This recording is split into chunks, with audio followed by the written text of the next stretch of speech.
My portfolio, my mission, my responsibility is to have military options should they be needed.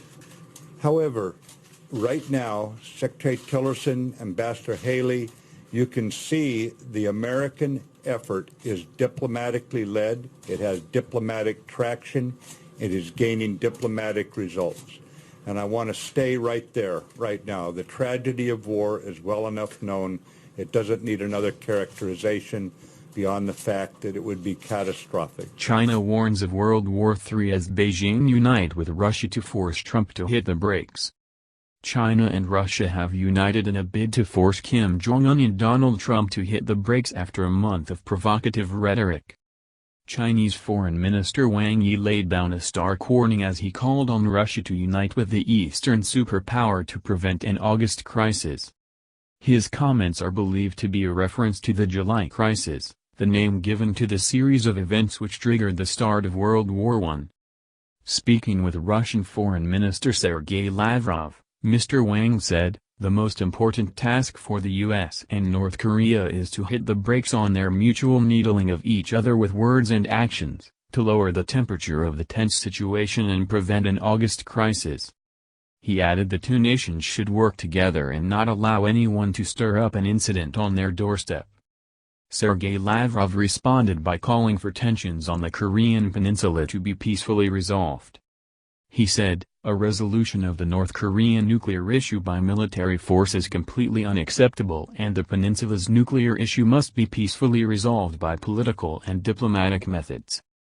It comes as Angela Merkel's foreign minister warns the world is in the grip of a second Cold War, and called on Europe to lead the charge against the international nuclear arms race. Rising aggression in North Korea and tensions between the U.S. and Russia has led the world's superpowers to once again begin stockpiling nuclear and conventional weapons. Now disarmament experts have urged Europe to be vocal in helping to halt what they regard as a new Cold War, Germany's foreign minister said on Wednesday. Sigmar Gabriel described his meeting with the Deep Cuts International Panel on Arms Control Issues as very troubling.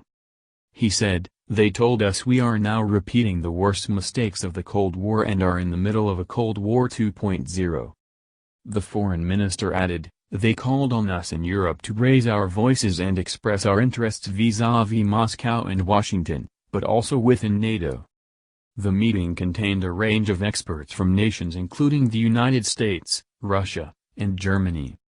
Mr. Gabriel added it was important to focus on halting the nuclear arms race, given developments on the Korean peninsula, where fears of a military clash between North Korea and the United States flared up last week.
Target practice!